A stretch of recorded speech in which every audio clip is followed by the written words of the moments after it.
Merci.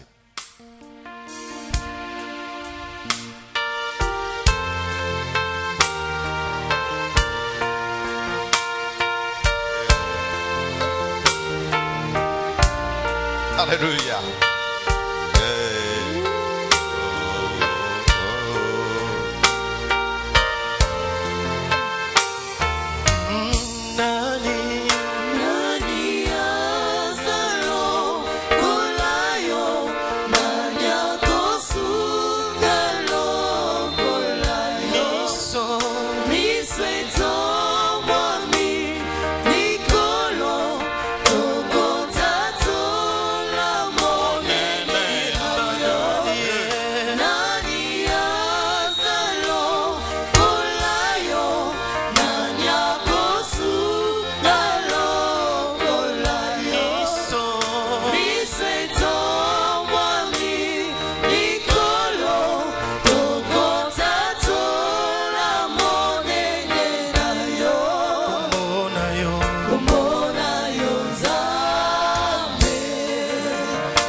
Nous l'acclamons parce que nul n'est comme lui, nul n'est semblable à lui, nul ne peut comme lui. Il est merveilleux. Il est merveilleux. Merci. Amen. Laisse que celui qui a créé les cieux et la terre nous bénisse ce matin. Nous pouvons nous mettre.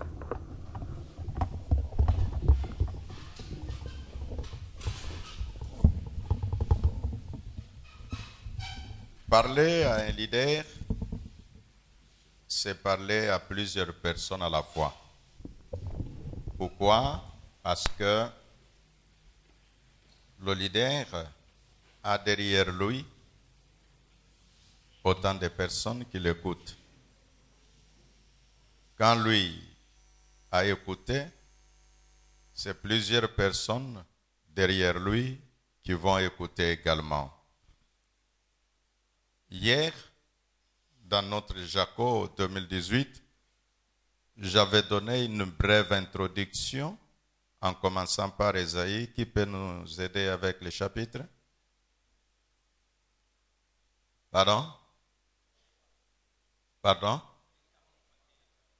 Ésaïe 40, 31. Vous savez, un jour, j'arrive à l'église. Vous aimez la vérité? C'est une question. Est-ce que vous aimez la vérité? Je vais vous dire la vérité. Moi-même, j'avais déjà oublié les versets que j'avais prêchés dimanche passé.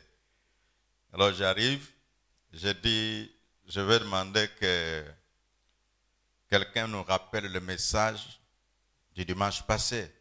Est-ce que je vais commencer un nouveau message si celui du dimanche passé, vous l'avez déjà perdu? Je pose la question, personne ne répondait. Alors un dit, papa, vous pouvez nous rappeler? Alors j'ai dit, non, je ne vous rappelle pas. Ça, vous voulez me piéger comme... L'étudiant, l'enseignant lui pose la question, il lui dit, non, dis-moi seulement l'introduction, moi je vais te donner le développement. Et après, quand ils étaient en train de tâtonner là, moi-même je commence à chercher ça dans la tête. Et après, quelqu'un a dit le développement, parce que les gens retiennent chacun sa façon le message. Hein. L'un retient juste l'exemple. Et l'autre retient je ne sais pas quelle parole. Et c'est alors que je me suis rappelé du titre du message. J'ai donné cet exemple pour dire que quand nous-mêmes, comme leaders, nous retenons ce qui a été dit avant, ça nous permettra que ce que nous recevrons puisse savoir où s'asseoir. En principe économique, il est dit, si tu ne sais pas d'abord gérer ce que tu as, qu'est-ce qui prouve que ce que tu auras, tu géreras? Mais il y a beaucoup. C'est ainsi, je vais dire au pasteur, si tu as 15 fidèles, donne-leur déjà de la valeur. Ne dis pas, quand j'aurai 5000 comme un tel pasteur, et donc à ce moment-là, non, gère bien le peu que tu as, et ce que tu auras de beaucoup là trouvera où s'asseoir. C'est le principe divin qui dit, tu es fidèle dans des petites choses, et celui qui donne te donnera beaucoup que ce que tu as. C'est parce que il dit, c'est un principe de gestion qui est là. Pourquoi il y a des promotions en dehors des promotions par parapluie? Vous connaissez les promotions par parapluie? Parce que je suis fils d'eux, je suis le petit frère d'eux, et je suis le beau-frère d'eux, et donc je monte. Mais les promotions acquises par méritocratie se retrouvent être que tu étais agent d'eux, et après tu es monté, tu es devenu chef d'eux à cause de ce que tu as fait dans le passé. Et Dieu, à des moments, fait choses pareilles. C'est pourquoi il nous donne un certain nombre de principes qui puissent nous aider. Que quand nous travaillons, que nous puissions toujours savoir gérer la première chose que Dieu nous a donnée. Dans les relations, il est dit que l'homme parfois commet l'erreur. Il donne à quelqu'un tout droit tous les bras au premier rendez-vous. Non. On donne d'abord la main. Quand la personne a su gérer la main, tu peux alors lui donner l'avant-bras. Et quand tu as su qu'il y a un peu de douceur avec l'avant-bras, et là tu peux y allonger tous les bras. Et quand tu sais qu'il a très bien géré les bras, ah là, tu peux l'embrasser et ça va être une bonne chose. Mais à des moments, nous aimons, nous faisons, et c'est d'ailleurs pour cette raison que nous avons beaucoup de blessures. Pour la simple raison que nous réfléchissons après avoir donné tout entier, sans avoir donné une partie pour s'assurer comment la première partie a été gérée. Hier, nous avons parlé le principe de l'aigle en disant que ceux qui comptent sur l'Éternel, ceux qui espèrent en l'Éternel, renouvellent leur force. Que sur ce qui a été dit hier, que le Seigneur dépose encore une nouvelle force ce matin. Ceux qui espèrent en l'Éternel renouvellent leur force. Ceux qui espèrent en l'Éternel volent comme l'aigle. Et je parlais là du standard en disant que nous faisons parfois des choses sans mesure. Je lisais le livre des Nombres. Quand je suis parti vers le chapitre 1er, le chapitre 2, je me suis retrouvé de la manière dont Dieu parle. Je me suis dit, si l'on ne comprend pas que la Bible se complète, on risque de penser que la Bible se contredit. Pour plusieurs raisons. Je peux en donner deux. Une des raisons se trouve dans mon livre Mystère du point de contact. Là-bas, j'ai expliqué ce qui suit. Que de temps en temps, nous disons que Dieu a dit à Moïse, tu ne te fabriqueras pas d'image taillée. Et nous utilisons ce passage, chacun à sa façon. Mais le même Dieu, quand vous prenez le tabernacle, qu'est-ce qu'il y avait dans le tabernacle? Dans le tabernacle, il y avait des images.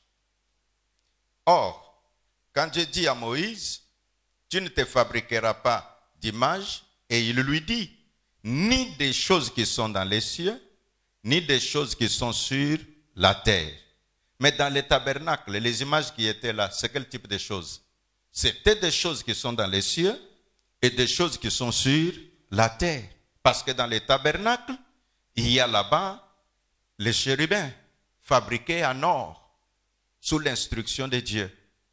Et dans les tabernacles, il y avait quoi? La manne, quelque chose. Dans les tabernacles, il y avait dans le petit truc qu'on appelait l'arche de l'alliance, il y avait là-bas la verge d'Aaron. La verge d'Aaron, c'est quoi? C'est un bâton, quelque chose de la terre que les gens ont touché, que les gens ont vu. Et Dieu lui dit, tu fabriqueras. Et j'ai expliqué là-dedans que deux fois, vous retrouvez quelqu'un, il dit, lui, l'élément matériel et tout ce qu'il va raconter des versets qui du reste sont pris comme un serpent qu'on a saisi au milieu. Si tu saisis le serpent au milieu, qu'est-ce qui arrive? Il va te mordre. Donc c'est un exemple que j'ai donné, que le même Dieu qui a dit à Moïse, tu ne te feras pas d'image taillée. Mais le mal de l'explication du verset, c'est quand on s'arrête là. Il faut lire pourquoi Dieu a dit ça. Il lui dit que la raison pour laquelle je t'interdis, c'est parce que tu risques d'adorer l'image. C'est là le problème. La deuxième chose que je voulais dire dans ce que je fais allusion du livre des Nombres, nous connaissons le pourquoi David a connu des problèmes à un moment avec Dieu. Parce qu'il avait fait le dénombrement. Il avait compté les enfants d'Israël. Aujourd'hui, il y a les églises, parce que je parle aux leaders, qui ne comptent pas combien de personnes nous étions dimanche. Qui ne comptent pas combien de personnes ont participé à Jacob. Et ils disent, vous savez que Dieu avait puni David à cause de ce qu'il avait compté les gens. Mais quand je lis le livre des Nombres, vous prenez le chapitre 1er, ainsi de suite, Dieu donne l'ordre et il dit, comptez tous, tribu par tribu, on compte tel 50 000, tel, et le total est arrivé jusqu'à 603 1000 et quelques personnes. Je voulais dire par ce passage que si tu n'as pas le standard sur lequel tu es en train de te dire je vais arriver, ça te posera un problème de pouvoir t'évaluer. Or, s'il n'y a pas d'évaluation, automatiquement, on tourne en rond. Quand vous lisez Dieu, de temps en temps, quand il parle, même par révélation, il donne toujours un certain degré. Il dit, Abraham, sors, regarde le ciel. Abraham regarde le ciel, et quand il regarde, Dieu lui dit de compter. Abraham commence à compter, les étoiles l'embrouillent, et il dit, c'est difficile de compter. Il dit, voilà, c'est comme ça que sera ta bénédiction. Automatiquement, la mesure de la bénédiction d'Abraham se retrouve que tu comptes et tu te fatigues. C'est ça le message que Dieu voulait lui donner. En parlant que voler comme l'aigle, l'Éternel Dieu donne cette image de l'oiseau qui va plus loin pour aider à ceux qui espèrent en lui, que n'espérez pas en moi dans le vide. Espérez en moi en ayant en tête où vous voulez aller et ce que vous voulez faire. Disait hier le révérend, l'apôtre Dadier, il a dit que parfois les gens refusent l'organisation en disant que j'ai la foi, j'ai fait par la foi. Moi, j'ai toujours dit que celui qui a la foi s'organise. Celui qui n'a pas la foi ne s'organise pas. Pourquoi celui qui a la foi s'organise? Parce que sa foi lui dit qu'il faut une grande chose. Si ce que tu fais ne demande plus que ce que tu as, tu n'as pas besoin de la foi. Je répète, si ce que tu fais ne te demande pas plus que ce que tu as, tu n'as pas besoin de la foi. Je l'ai dit autrement. Si ce que tu fais ne te demande pas plus que ce que tu peux, tu n'as pas besoin de Dieu. Ça signifie, pourquoi nous avons besoin de Dieu? C'est parce que les choses que nous avons à faire nous dépassent. C'est parce que là où nous voulons arriver avec notre force, c'est compliqué. C'est à ce moment-là que nous disons, waouh, avec ça, en tout cas, avec ma force, je ne saurais pas. Et là, il faut que je cherche celui qui peut m'apporter une force supplémentaire afin que j'arrive là-bas. Nous avons besoin de la foi. C'est parce que les choses que nous espérons dans ce livre, intitulé « Comment devenir celui que rien ne peut stopper », je parlais de quelle manière la vision de l'homme peut devenir comme l'essence dans son véhicule. Manque de l'essence, ton véhicule qui est sorti de l'usine deviendra inutilisable. Je répète, manque de l'essence, le petit liquide là, que quand tu verses, si tu poses la question, c'est parti où après une distance donnée, personne ne te répondra. Ceux qui roulent le savent. Tu as mis de l'essence, tu commences à rouler et c'est parce que parfois chez nous ici en Afrique, tu roules quelques 30 minutes et puis tu t'arrêtes, c'est difficile de voir comment cela est en train. Je suis allé au Canada il y a 3 semaines. Moi et mon épouse, nous avons conduit. J'ai conduit pendant 3 heures non-stop. Et 3 heures non-stop, le tank ou le réservoir qui était full, donc vous voyez le réservoir dépasser la moitié sous vos yeux, mais sans savoir où l'essence est en train de partir. il y a des choses que quand nous nous investissons à croire, et pour croire, il faut croire en quelque chose. J'ai la foi. La foi de quoi et en quoi? C'est pourquoi quand Dieu a parlé par la bouche de Jésus-Christ sur la foi, en parlant de ce que nous disons toujours que si tu as la foi, tu peux renverser des montagnes, Jésus lui dit, il disait aux disciples, que si tu as la foi de Dieu, tu seras capable de renverser les montagnes. Pour dire quoi? Cette espérance que Dieu lui-même place en toi. Et quand Dieu place cette espérance en toi, là tu voles très haut. Comme celui qui est dans l'avion, c'est comme ça que quelqu'un qui a la foi voit les choses. Quand vous êtes dans l'avion, les grands buildings que nous voyons là, qui nous dépassent, tu commences à voir là comme des petits riens. C'est là la foi, la magie de la foi. J'aimerais que tu puisses commencer à voler comme l'aigle. Tellement que tu voles haut, les choses que autrefois tu voyais extraordinaires, que tu commences à voir cela comme des petites choses. Et je dis à celui qui m'entend, cela est possible.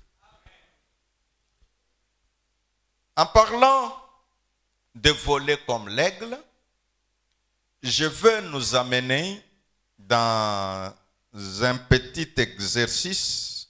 Ça va tourner autour de mon livre. Celui qui l'a déjà, parfois je donnerai des pages, mais j'ajouterai certains éléments. Et je vous encourage, ce n'est même pas beaucoup, je vois encore il y en a. Je vous encourage d'acheter. Pourquoi je vous encourage d'acheter? 3 choses quand vous achetez. La première, c'est une façon de dire à Dieu que l'esprit qui conduisait ces messieurs quand il écrivait là, je vais entrer en connexion avec cet esprit-là. Deuxième chose, la Bible est claire, celui qui arrose sera aussi arrosé. Mais imaginez-vous, quand quelqu'un passe quelque part, il trouve qu'il y a quelqu'un qui a acheté son livre. Vous connaissez ce que ça lui fait? Ça lui fait du bien. Et donc en achetant, tu auras fait du bien à l'écrivain. Et en achetant, les paroles s'envolent et les écrits restent. Mandela a dit que l'éducation est la meilleure des choses qu'il faille donner à la population. Or, l'éducation, c'est l'ensemble des formations. Et la formation, c'est l'ensemble des informations que nous recevons dans un domaine donné. Alors, j'aimerais que les serviteurs de Dieu, vous qui êtes là, que chacun de vous, si c'est peu, vous pouvez faire la réservation auprès de Pasteur Bakale et je peux renvoyer, même si je ne prends pas l'argent, l'argent reste chez lui. Et puis, quand les livres viennent, et lui me renvoie l'argent et ça va être une bonne chose.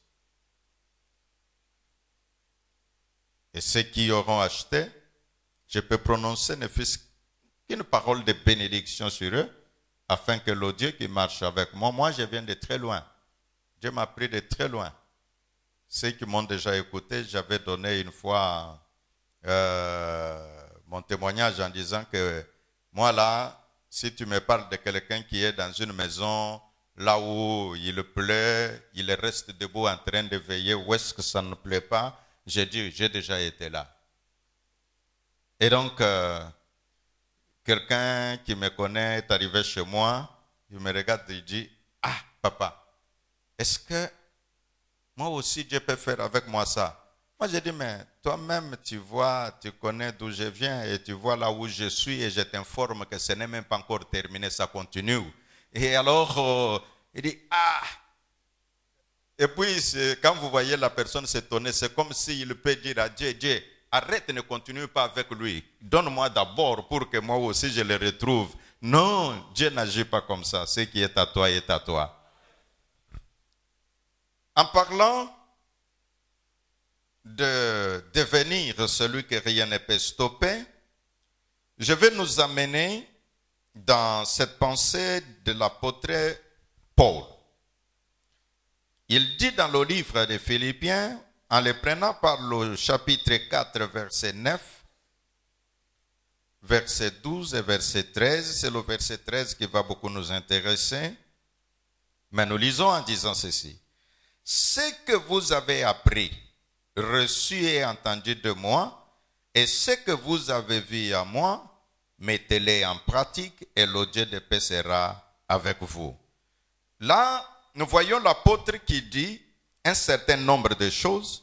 Il commence par ce que vous avez appris. Donc, quand vous achetez ce livre, même ceux qui nous suivent à l'Internet, vous pouvez facilement apprendre un certain nombre de choses qui peuvent vous aider dans votre intimité avec Dieu et aussi dans votre développement individuel. Le verset 12, il dit, « Je sais vivre dans la pauvreté et je sais vivre dans l'abondance.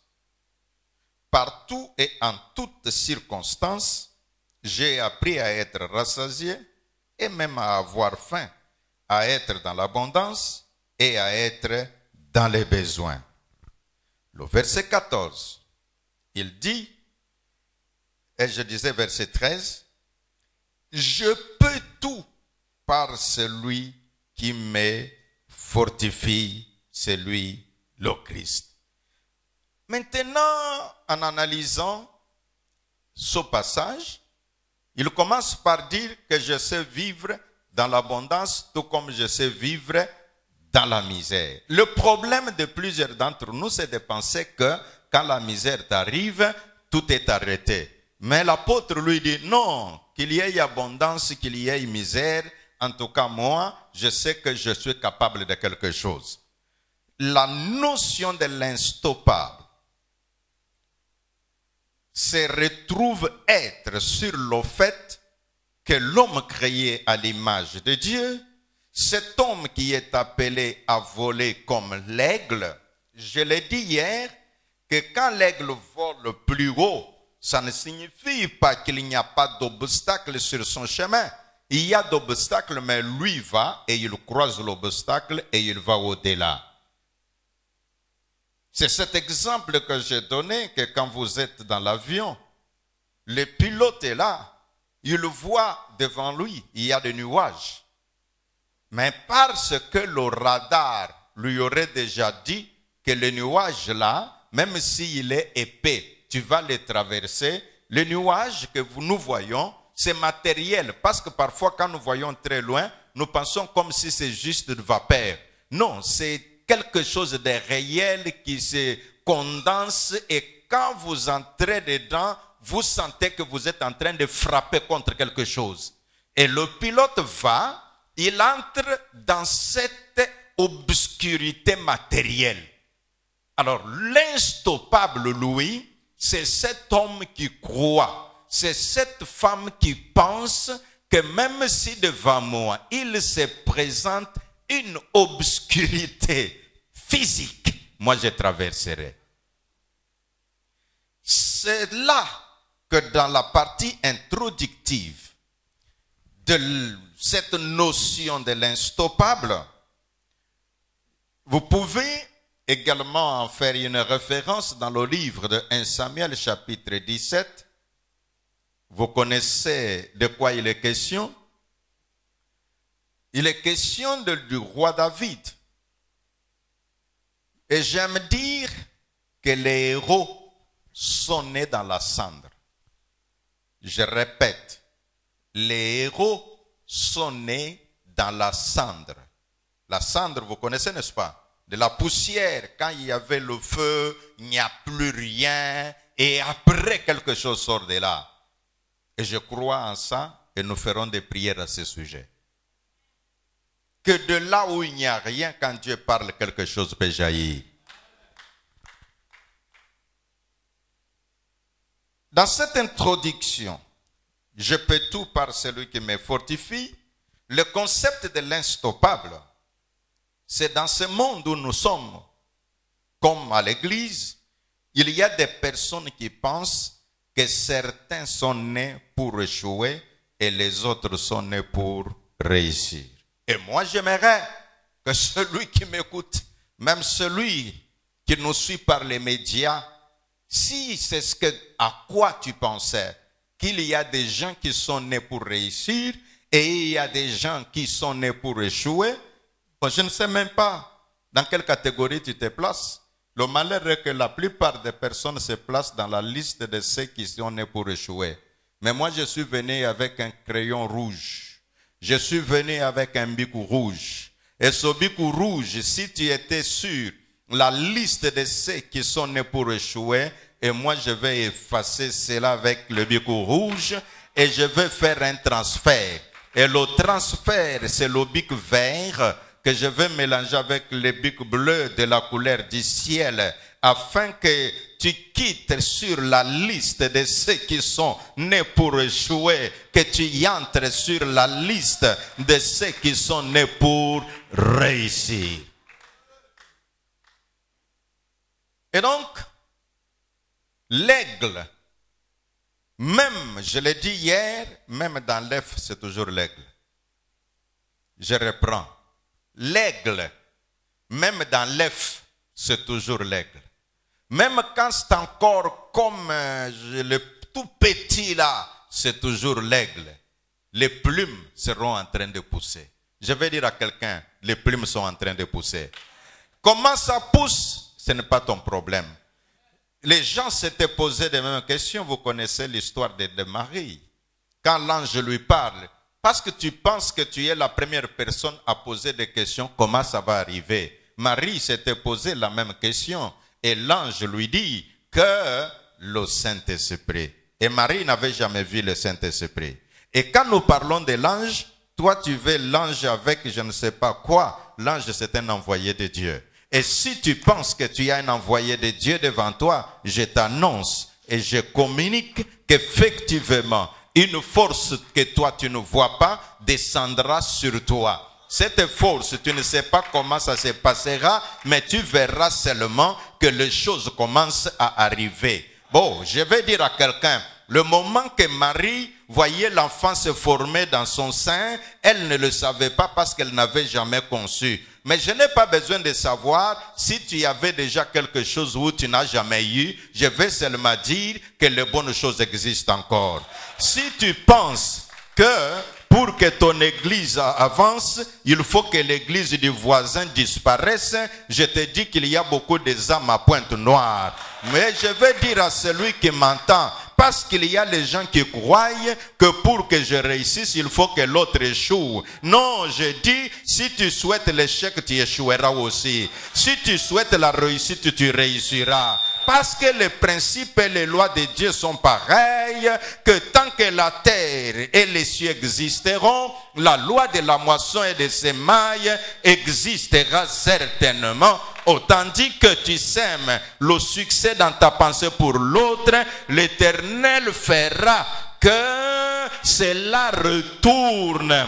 Écoutez-moi mes amis, ne savez-vous pas que l'Éternel Dieu, quand il y avait les deux oiseaux qui étaient envoyés à l'époque de Noé, il est écrit ceci, le corbeau est parti pour ne plus revenir. Mais quand la colombe est partie, la colombe est rentrée. Je vais dire à quelqu'un, la colombe était descendue à la Pentecôte et la colombe descend encore à Pointe-Noire.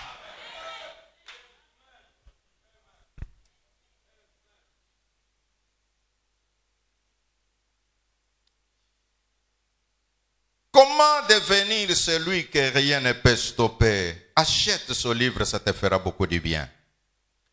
Nous disons que ce livre apportera la lumière dans notre esprit. Et cela va enlever des obstacles sur notre parcours. Il y a des obstacles, chers amis, lesquels en réalité n'existe même pas, mais ça n'existe que dans notre tête.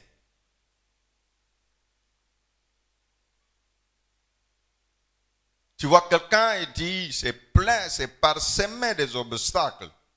Mais en réalité, si vous posez des questions sur ces obstacles-là, vous allez vous retrouver que ce sont les obstacles qui ne sont que dans son imagination. Donc dans ce livre, nous apprendrons que l'homme peut être stoppé pour un temps.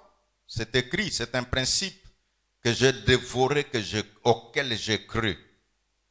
Que l'homme peut te stopper pour un temps, mais toi-même, tu peux te bloquer pour toujours. Qui veut dire quoi?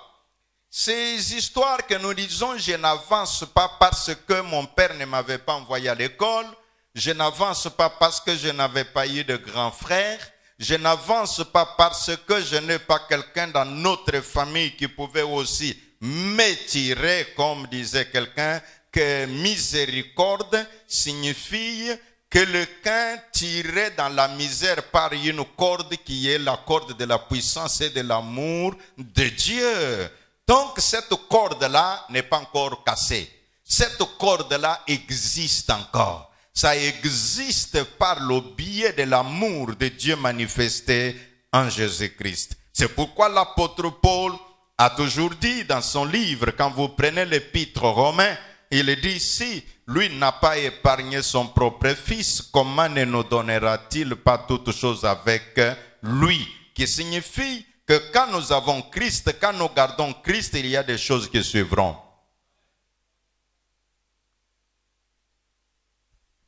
Et donc, le concept de dire que l'homme peut te bloquer pour un temps et que c'est seulement toi-même. Ça veut dire si toi, tu décides que les choses vont marcher, ça va marcher.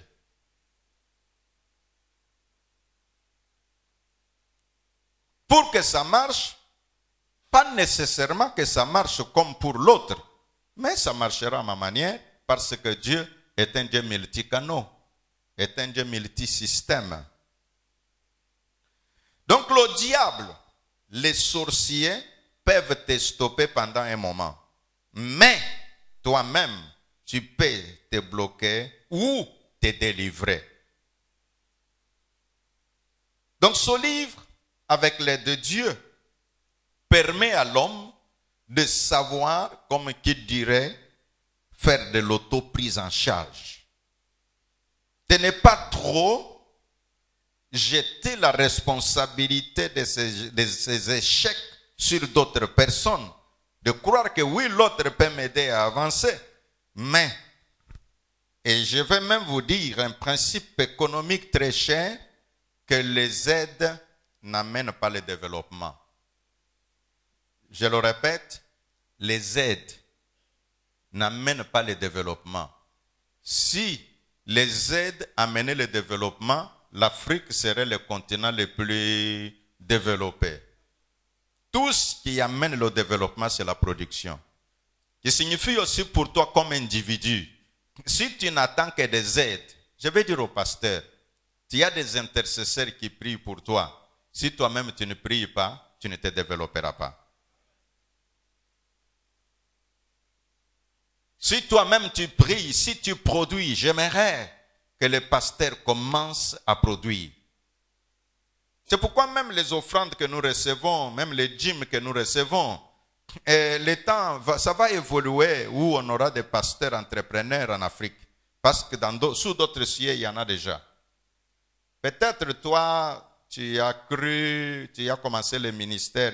Nous avons commencé le ministère à l'époque où, pour entrer au restaurant, il y a peur de Benjamin. Que s'ils me voient entrant au restaurant, ils vont me critiquer. Ils vont dire, oh, tout notre argent des offrandes, en tout cas, ça termine dans les restaurants, dans des vestes. Mais quand nous avons compris, nous nous sommes délivrés nous-mêmes. Si j'ai ma belle veste, je la mettrai, papa. Si tu ne veux pas payer la dîme parce que j'ai mis la belle veste, c'est toi-même. Parce que la dîme, en principe, ce n'est pas une aumône. Est-ce que si c'était une aumône, je peux dire, Namitali Samutu ya mawa, mpo ba yokelanga mawa. Te, nzamba sa yokelanga mawa, papa.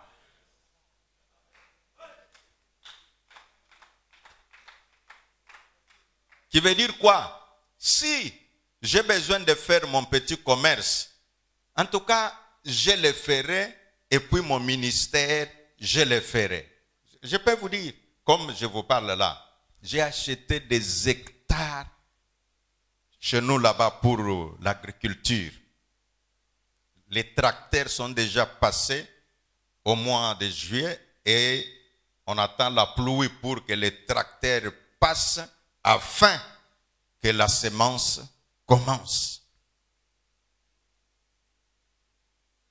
Donc, mes amis, les livres comme ce livre, la première commande, c'était 500 exemplaires, se sont épuisés. Deuxième commande, 500 exemplaires se sont épuisés. Je suis à la troisième commande. Alors, si, comme je disais là, que bénissez et vous serez bénis. Je suis arrivé en l'an 2000 à la conférence de Billy Graham en Hollande. Donc ce que je vous dis, c'est une situation d'il y a 18 ans. Qui veut dire que d'il y a 18 ans, je n'étais pas nécessairement ce que je suis aujourd'hui. Il y a eu beaucoup de choses qui ont évolué positivement. Nous arrivons, parce qu'on avait payé, les billets étaient payés par la conférence. Et arrivé, quand on remplit le formulaire, on demande toi-même, tu vas donner combien? Les amis avaient donné, les autres, je donnerai $800 pour motiver que les Blancs donnent. Les autres, 300, moi j'avais écrit 300.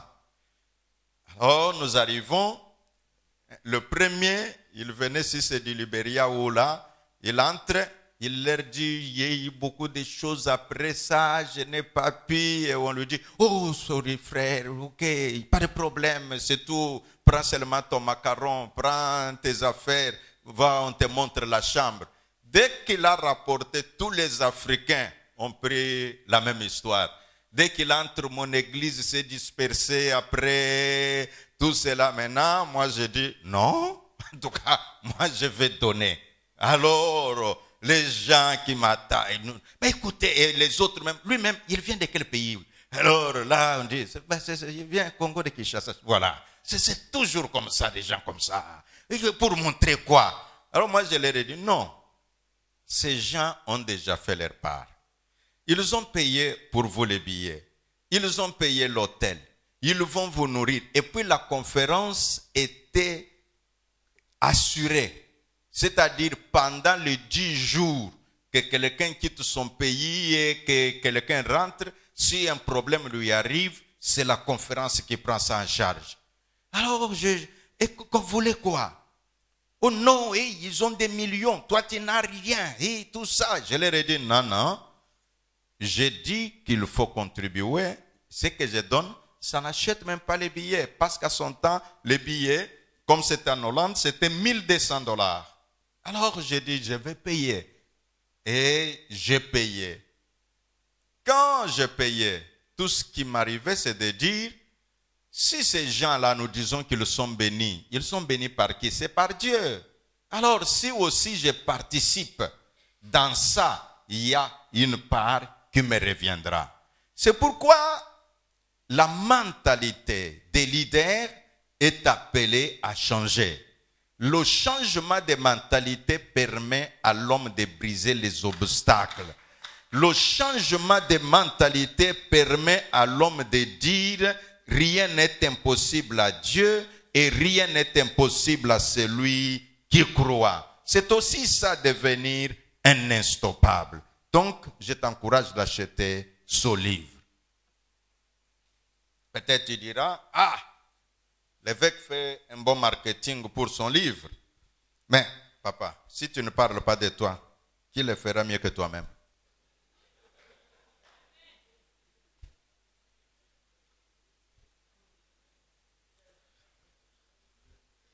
Donc, ceux qui pensent que le diable et les sorciers peuvent les stopper pendant un moment, et moi je dis que toi-même tu peux te stopper ou te délivrer. Donc aujourd'hui, nous avons les gens qui ont tellement peur des sorciers, des démons, et tout leur blocage est mis au compte de ces derniers. Et les gens vivent dans les sentiments, avec des sentiments de victimes. Or, Jésus-Christ nous a donné un principe cher pour l'Église en disant, je bâtirai mon Église sur le roc et les portes de séjour des morts ne prévaudront pas contre l'Église. Qui signifie que l'Église a une telle puissance que quand même toutes les portes du séjour des morts s'ouvraient contre l'Église, l'Église tiendra. Maintenant, vous et moi, comme leaders, nous sommes appelés à nous approprier de cela et de dire, ok, faisons-nous une image, qu'il y a le diable, qu'il y a les sorciers qui ont décidé de te bloquer. Maintenant que tu as la parole de Dieu qui te dit que Jésus, celui qui est appelé au ministère, dit que l'église que tu diriges là, Jésus-Christ l'a bâti sur le roc. Et l'église que tu diriges là, Jésus a décidé, il a dit que les portes du séjour de mort. Qu'est-ce que c'est qu'une porte? Une porte, c'est une voie de sortie. C'est-à-dire, si le séjour de mort ouvre une porte pour lâcher un groupe des esprits, tu les appelleras marabouts, tu les appelleras sorciers, tu les appelleras, je ne sais pas, pungu ou quoi, tous les noms que tu connais des pointes noires. Une porte s'ouvre, ces esprits sortent. Objectif, t'attaquer. Jésus a dit, ils ne vont pas prévaloir. Or, quand il y a un combat et qu'on dit que l'autre ne va pas prévaloir, ça veut dire qu'il y a l'un qui va prévaloir. Et qui va prévaloir? C'est toi. Et je vais dire ce matin que celui que rien ou l'homme ne peut stopper a besoin de pouvoir travailler sur sa mentalité et de dire que moi, avec Dieu, je peux tout. Il est temps d'enflammer notre esprit par nos objectifs et alors devenir instoppable. L'erreur de plusieurs d'entre nous, c'est parce qu'à des moments nous travaillons sans objectif.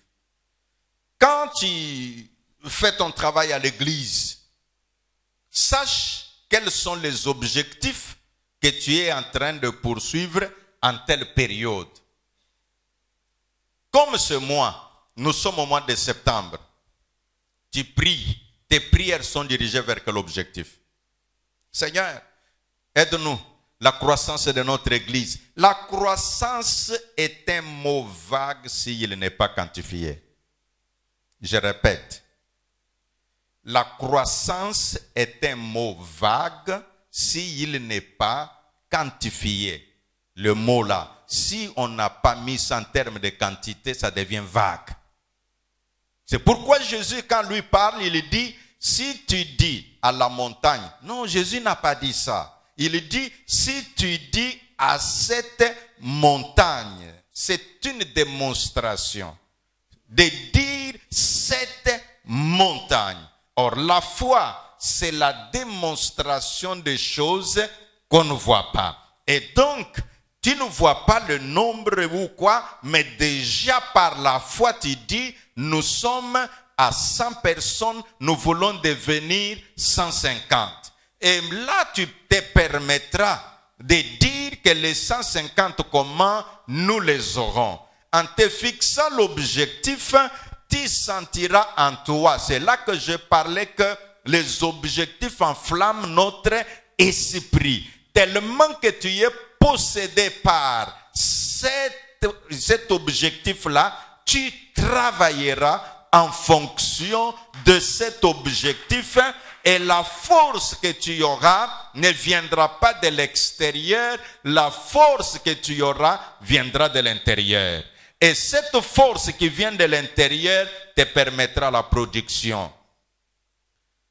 C'est pourquoi j'insiste en disant que personne ne se développe avec les dons, on se développe avec le travail.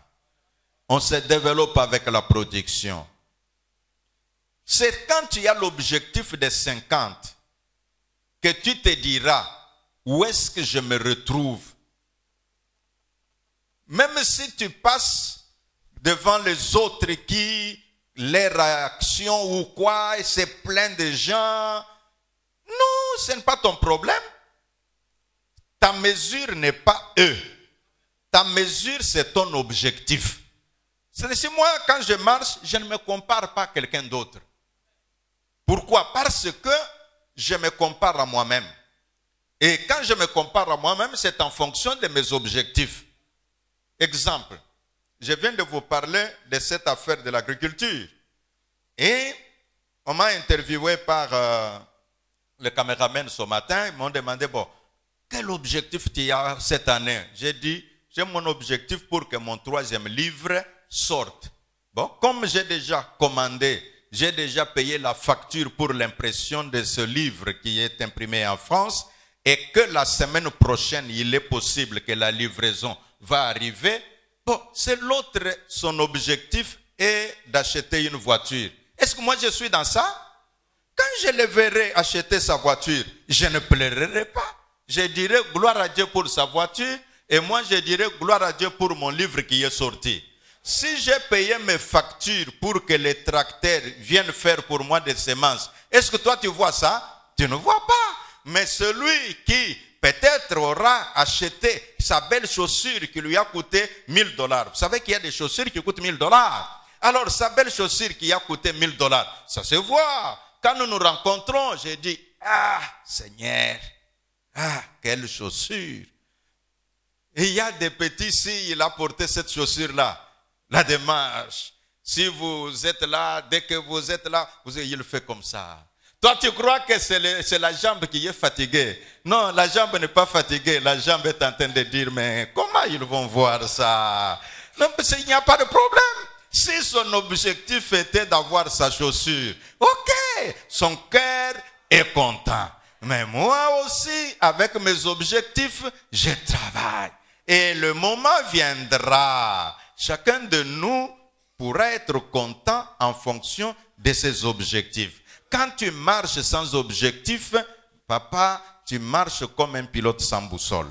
Or, un pilote sans boussole n'est pas capable de savoir quelle est la distance parcourue.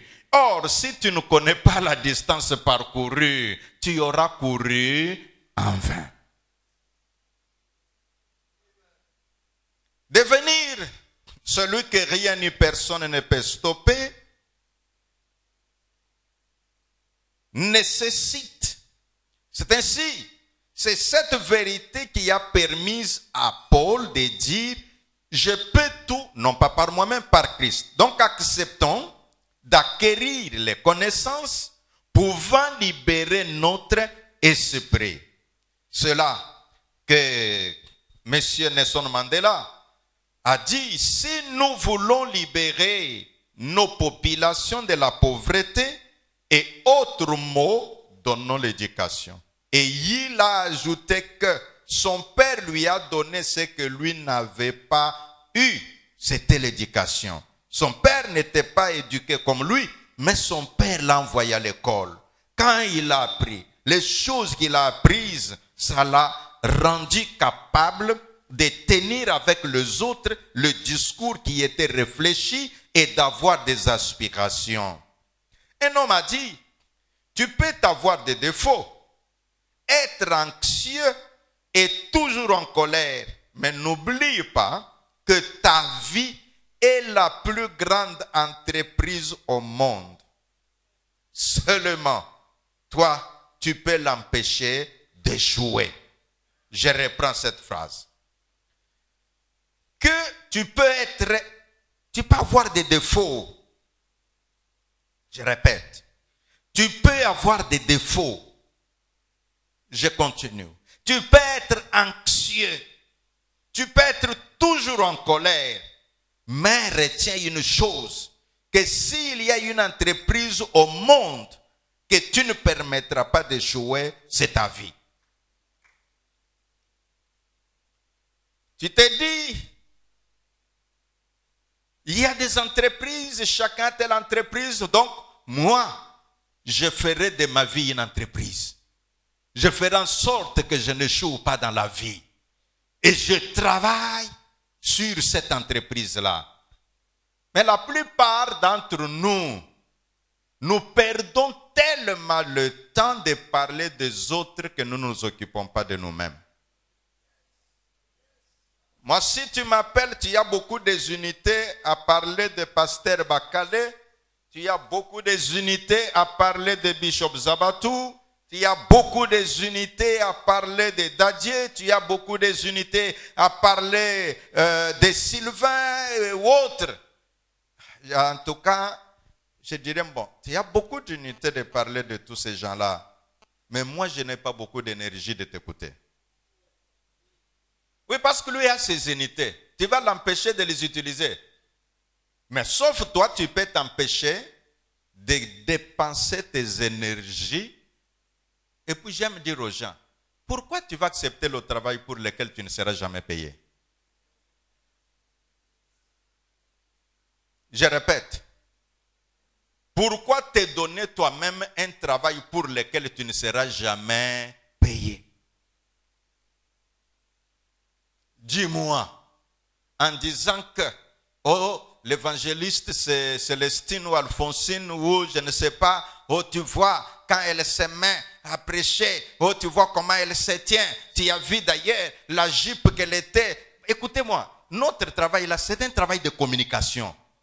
Dans la communication, il y a les règles de communication. Il est comme parce que tout voyage commence par un pas. Le premier pas, c'est la préparation. En prenant cette partie, vous comprenez, un livre de plus de 100 pages, je ne peux pas l'enseigner en 1h30. Je ne suis en train que de vous apporter quelques éléments qui vont nous conduire à la prière. En parlant de la préparation, mes amis, un problème très sérieux dans la vie de beaucoup de leaders, c'est le manque de préparation. Il va au culte de dimanche, il n'a pas préparé le message. Et il dit avec fierté que le Saint-Esprit parfois, dès que j'entre comme ça, quand je suis assis, je sens le message arriver. Si c'est de cette façon que tu y travailles, leader, Dieu m'a envoyé pour te conseiller. Que Dieu, c'est vrai qu'il fait certaines choses quand il veut, de cette manière-là, mais généralement, Dieu est un pédagogue de préparation. Si tu prépares bien ton message, tu seras en sécurité.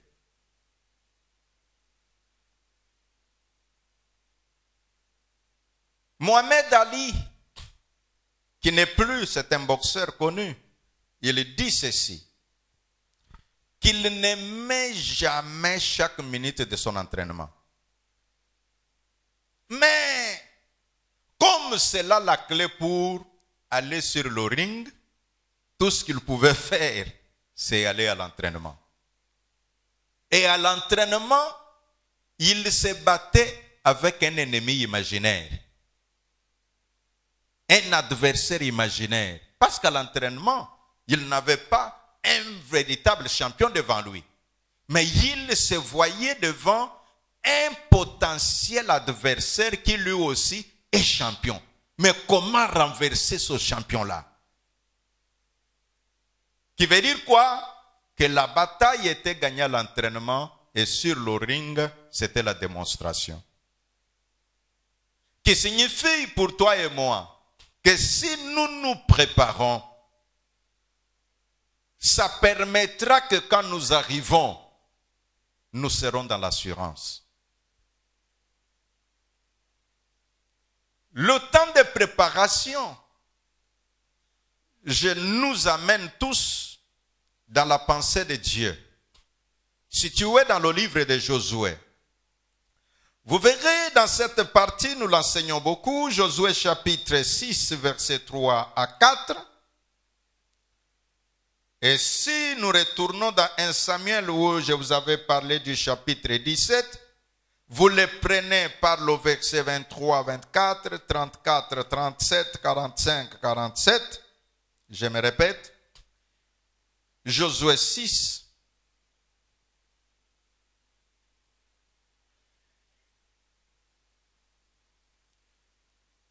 « 3 à 4.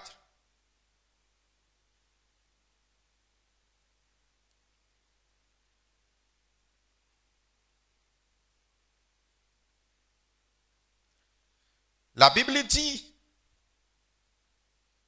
faites le tour de la ville, vous tous les hommes de guerre, faites une fois le tour de la ville. Tu agiras ainsi pendant 6 jours. 7 prêtres porteront cette trompette retentissante devant l'arche. Le 7e jour, vous ferez cette fois le tour de la ville et les prêtres sonneront de la trompette. Quand ils sonneront de la trompette, la corne retentissante, quand vous entendrez le son de la trompette, tout le peuple poussera des grands cris. Alors la muraille de la ville s'écroulera et le peuple montera à l'attaque, chacun devant soi. Josué, fils de Nun, appela les prêtres et leur dit, portez l'arche de l'alliance, et que cette prêtre porte cette trompette retentissante devant l'arche de l'Éternel. Ici, c'est à l'étape de préparation. Ce qui est dit au verset 3 à 4 ou à 6 n'est pas encore la pratique. Dieu prépare ce qui se fera sur terrain. Quand tu te prépares, soit par la prière, c'est pendant que tu es en train de te préparer que Dieu peut t'avoir donné des directives. Quand tu arrives sur le terrain, tu sais que le maître de la moisson, le chef de l'église, t'a déjà donné des instructions. Et quand tu arrives, c'est l'exécution des instructions. Et quand tu exécutes les instructions, tu es en mesure de lui dire, Père, je fais ma part. Le reste, c'est toi maintenant. Et après, tu peux être surpris des résultats. Combien la grâce peut être là pour confirmer ce que tu as dit. C'est pourquoi la Bible dit que l'Éternel Dieu est derrière les paroles pour confirmer ce que prédisent ses envoyés. Mais ces envoyés-là, il faut avoir reçu mandat. C'est pourquoi tous les militaires qui circulent là, ce n'est pas chaque jour qu'ils sont appelés à arrêter les gens. C'est seulement qu'ils sont prêts pour le combat. Mais quand maintenant on dit c'est le moment, ils ont besoin maintenant d'un nouveau mandat, d'une nouvelle ordre de mission, en disant vous pouvez partir. C'est là étant. Dans l'affaire de Jéricho, bien aimé dans le Seigneur, la préparation étant importante, nous l'apprenons comment ça s'est fait. Dieu leur dit ce qu'ils vont faire. Vous savez, les choses de Dieu, parfois, quand je lisais, je me disais, est-ce que c'est comme les médecins qui prescrivent des ordonnances aux malades ou quoi? Prenons l'exemple de Jéricho. Dieu a dit, allez-y, vous allez contourner la ville chaque jour combien de fois? Pardon? Vous êtes lecteur de la Bible. Chaque jour, en réalité, la ville là était contournable combien de fois par jour? Pardon? 7 fois, n'est-ce pas? Mais pourquoi ne pas aller tout droit au but? Je suis en train de vouloir réfléchir avec vous. Pourquoi ne pas aller tout droit au but? Parce que la ville est contournable 7 fois le même jour. Mais pourquoi toi, Dieu, tu dis, vous contournez seulement une seule fois par jour. Et c'est là pendant 6 jours. Moi, je me dis, mais c'est comme un médecin qui dit, tu prends le comprimé au total, tu prendras 21. Mais et cela, ça se fera peut-être pendant 7 jours. Et c'est 3, peut-être 2 matins, et puis un comprimé le soir.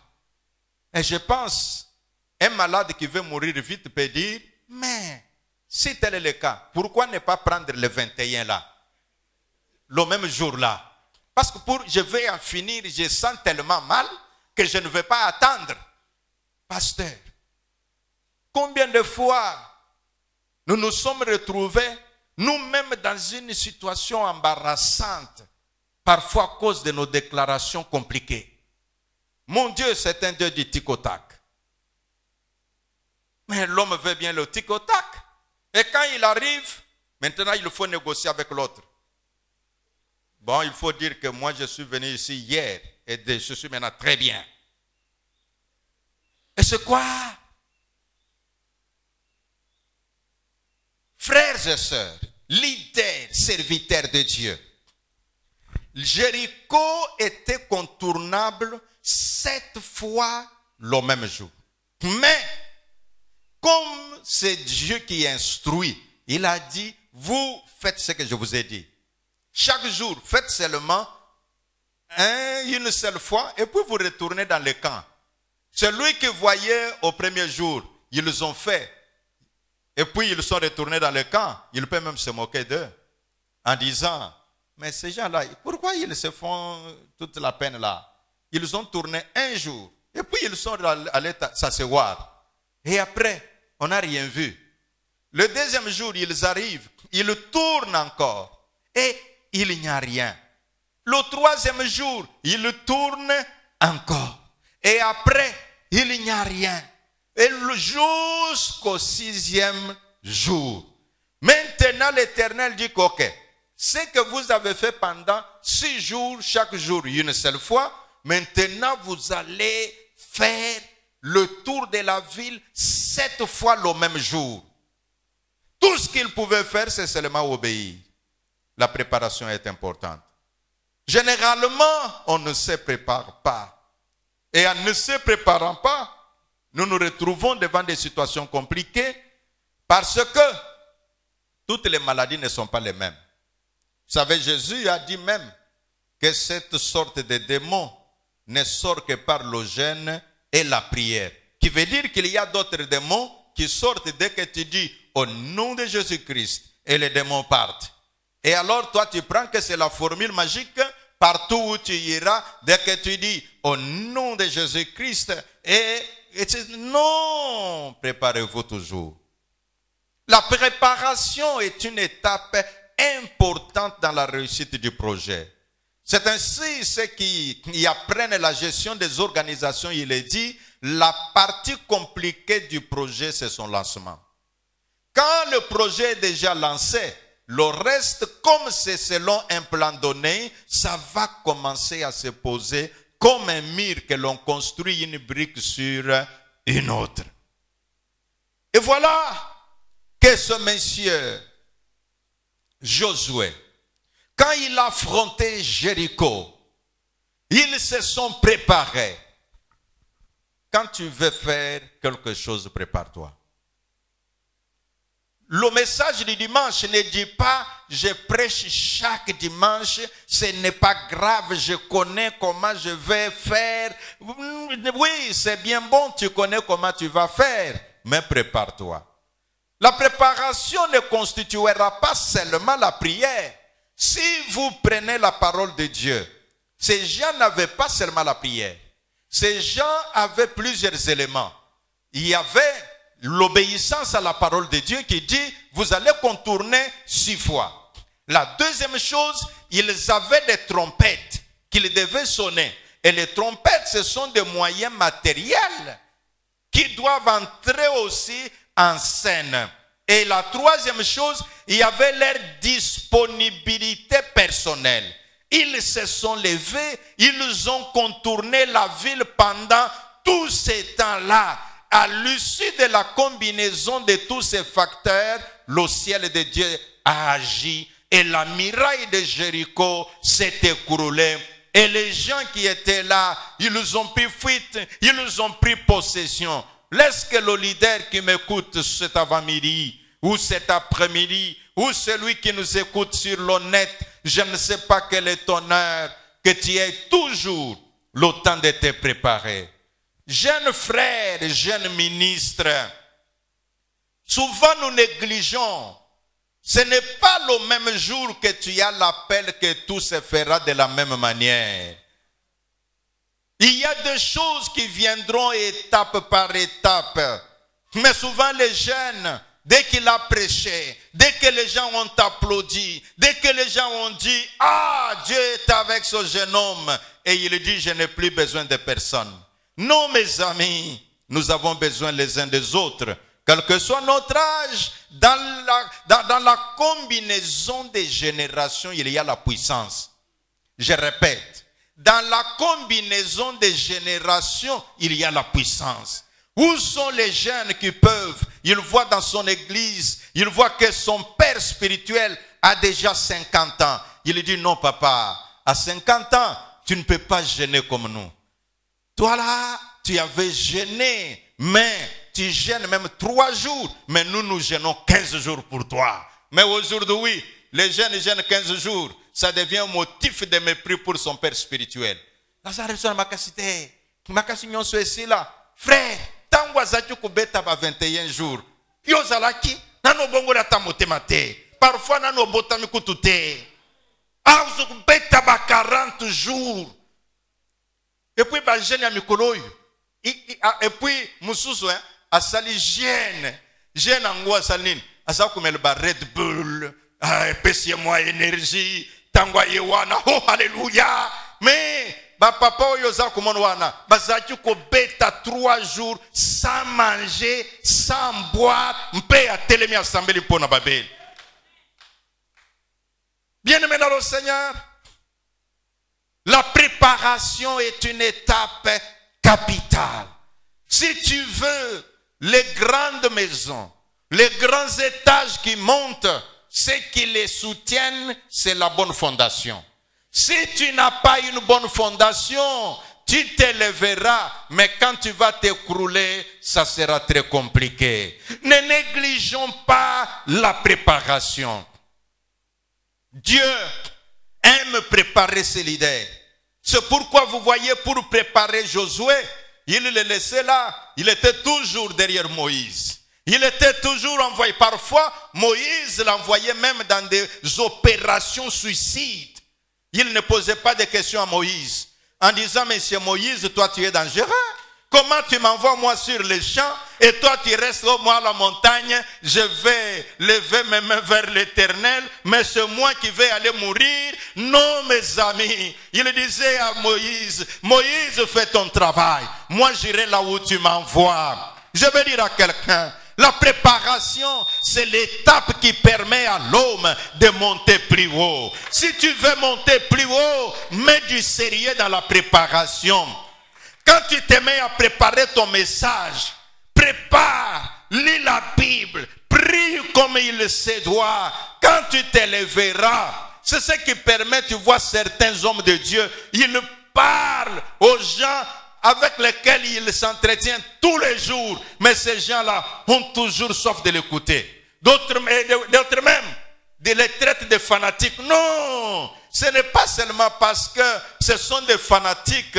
Ils savent ce qu'ils tirent chez cet homme-là. Et cet homme-là connaît ce qu'il fait pour qu'il puisse recevoir. Laisse que l'Éternel Dieu, le Dieu que Paul a prêché, c'est lui par qui il pouvait dire, et dans les temps difficiles et dans les temps faciles, je peux tout. Laisse que toi aussi, quelle est la circonstance du moment quand tu écoutes ce message? Est-ce que tu es en temps de disette? Ne dis pas je ne peux rien, dis je peux tout. Si tu es en temps d'abondance, ne dis pas je suis arrivé. Non, il y a encore de bonnes choses. Voilà pourquoi, bien-aimé dans le Seigneur, que le Dieu de l'éternité, celui qui a donné des victoires aux gens comme Josué, il regarde Jéricho barricadé de l'intérieur et de l'extérieur. Mais parce qu'il s'était préparé avec Dieu, Jéricho est tombé. S'il y avait Jéricho devant toi, que cela tombe au nom de Jésus. S'il y a Jéricho qui s'est dressé dans la croissance de ton ministère, laisse que Jéricho tombe ce jour au nom de Jésus. Et quand Jéricho tombe, ce sont les bonnes choses qui arrivent. Quand Jéricho est tombé, la Bible déclare, ils sont entrés dans Jéricho. Ils ont pris ce qui était bon. Que ce qui est bon dans la main de Dieu te soit donné. Que Dieu bénisse sa parole. Nous voulons pouvoir prier en ce moment.